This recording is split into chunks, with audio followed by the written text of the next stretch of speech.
তো মুই আয়া পড়ছি। তো শুধু বড় বড় ইউটিউবার না, আমাদের টলিউড ইন্ডাস্ট্রিতে এমন অনেকে আছে যে তারা সরকার চেঞ্জ হওয়ার সঙ্গে সঙ্গে তারাও চেঞ্জ হয়ে গেছে। তো এমনই একজন যে হচ্ছে আমাদের সেই বিখ্যাত বাংলা সিনেমার বরবাদ হয়েছি আমি তোর অপেক্ষায়, বনি। তো চলো বনির ভিডিওটা দেখো, তারপরে বনিকে ধুচ্ছি। আমরা নায়ক বা নায়িকা যারা ঘুরছে তারা নই, আমরা এখন পুরোপুরি এখন তৃণমূল কংগ্রেসের প্রার্থী কর্মী হিসেবে আমরা কাজ করছি। কে রে তুই ঘোড়া? তুই বেটা এমন কাজ করেছিস না যে তোর কারণে আজকে বেটা 2026 তৃণমূল কংগ্রেস হেরে গেল। তুমি বেটা বালের কাজ করেছো, তুমি বেটা কাজ নেবে বাল। সে বেটা টলিউডে বই করতিস ওই ঠিক ছিল, তুই এখানে কী করতে এসছিস বেটা? তোদের মতন বালছাল লাগে নাকি? ওই অনেক লোক আছে, তোর পুরো টলিউডটাই পুরো এসে তৃণমূল কংগ্রেসটা পুরো গাঁড় মেরে ছিঁড়ে দিলি। এখন যে পার্টি আসবে তাদের মোরাল যদি আমার সাথে মেলে, আমি আবারও বলছি তাদের মোরালটা যদি আমার সাথে মেলে, তাহলে আমি ডেফিনেটলি তাদের সাথে। তার মানে পার্টি বদল লিয়া সালা। তুমি কি ভাবছো বেইমানদের নেবে? নেই। তারা জয় শ্রীরাম বলতে ভয় পাই, তারা জয় শ্রীরামকে পার্টি হিসেবে দেখে, তারা তোমাদের নেবে? কোনোদিনই নেবে না। ওই বলেই দিয়েছে 4 তারিখের পরে কোনো কেউ বিজেপিতে জয়েন করতে হবে না। তোমাদের মতো বালচালকে বিজেপিতে নেবে? তুমি ভাবলে কি করে? গেরো শিবিরে তোমাদের মতো বালচাল দরকার নেই, আর ওর থেকে অনেক ভালো ভালো হয়। তোমরা একটু দাঁড়িয়ে থেকো, ঘন্টা দুয়েকের মধ্যে বিজেপির সব লোকজন কিভাবে পালায় ল্যাজ গুটিয়ে দেখো। দীপু বেশ টলিউডে বই বানাচ্ছিলি, বই বানানোর কাজ করছিল, ওটাই ভালো ছিল। তুই কেন বলতো টিএমসিতে আসতে গেলি? আর আসলে বিজেপি নিয়ে এরকম কথা বলি কেন? মারলেও তো ইট পাটকেল ছুঁড়ে বাড়া।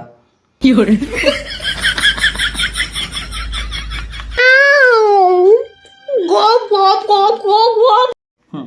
আর এই একজন অভিনেতা যে নাকি ভোট কালেকশন করতে এসে, তাই সে দৌড়ে দৌড়ে ভোট কালেকশন, আর ভোট কালেকশন করতে এসে মনে হচ্ছে হাগা পেয়ে গেছে, দৌড়ে দৌড়ে ভোট কালেকশন করছে। এবার ভোট কালেকশনটাও হয়ে যাবে আর বাড়িকে হাঁকতেও পারবে নিশ্চিন্তে।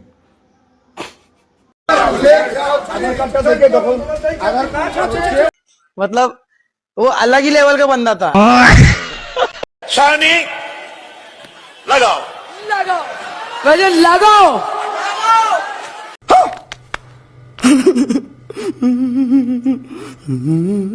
সায়নী লাগাও লাগাও লাগাও, এ লাগাও কথা শুনলে না ছেলেদের না মনের মধ্যে একটা ইমোশন চলে আসে।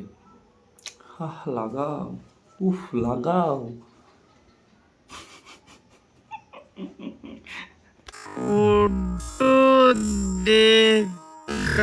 এবার পার্টি করতে করতে বলে গেছে যে সে দেবাদিত মহাদেব, সে ব্রহ্মাণ্ডের মহাদেব, তুমি তার মাথায় কন্ডম রেখে তুমি পোস্ট করে দিয়েছো যে মহাদেবের মাথায় কন্ডম রাখাই ভালো। মহাদেবের ভক্তরা যে তোমার মেশিনের মধ্যে রড ঢুকিয়ে সেটাকে লঙ্কা দিয়ে রোস্ট করে আগুনের আছে কুকুরের খাওয়ি দেয়নি বলে তোমার ভাগ্য ভালো, বুকে চুদা মেলো। যদি হারিও জীবনে কোনোদিন, মাথা উঁচু করে হারবো, কাউকে ছোট করে নয়, কাউকে নিন্দা করে নয়। যদি হারি মাথা উঁচু করে হারবো, যদি মাথা নিচু করে হারবো, কিসে পালচাল করছিস বেড়া? মাথার দোস্ত তুই এক্ষুনি পার্টি পাল্টে নিবি উকাচুদা। তোকে আমার না খুব ভালো লাগতো, তুই যখন ওই 2 পৃথিবীটা বই করেছিলি না, তোকে দেখে আমার শ্যাটা ভাঙা ভালো লাগতো। আর তুই যখন মানে পার্টিতে জয়েন করিস, তোকে দেখে আমার শ্যাটা ভাঙা মারতে ইচ্ছা করে পাড়া। জয় শ্রীরাম, জয় জয় শ্রীরাম।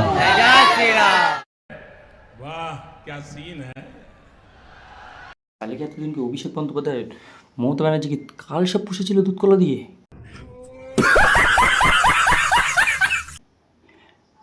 বাড়ি পাঠানোর সঙ্গে সঙ্গে তোদের মতো মুখোচ্ছ করে আবার চলে যাতে জন্মের ঠিক নেই, তারা জয় শ্রীরামে নাড়া করছিস। হতেও পারে দুধকলা দিয়ে তোদের মতো কাল সব পুষার থেকে মেরে দেওয়াই ভালো, যে বাড়ি পাঠানোর সঙ্গে সঙ্গে জয় শ্রীরাম জয় শ্রীরাম জয় শ্রীরাম। বোকা চোদা তাহলে তোরা। कैसे कैसे लोग रहते हैं यार यहाँ पर। ভিডিওটা এবং যদি ফেসবুক থেকে দেখে থাকো তাহলে প্লিজ আমার পেজটাকে ফলো করো, যদি ইউটিউব থেকে দেখে থাকো তাহলে প্লিজ আমার পেজটাকে বা চ্যানেলটাকে সাবস্ক্রাইব করে একটা বেল আইকন যেটা ঘন্টি আছে ওটাকে অল পে সেট করে দাও, যাতে এরকম video funny funny video roasting video ছাড়লে প্রথমেই তোমরা দেখতে পারো। আর আজকের ভিডিওটা এই পর্যন্ত, নেক্সট ভিডিওতে দেখা হচ্ছে। আপলোডও গুড বাই।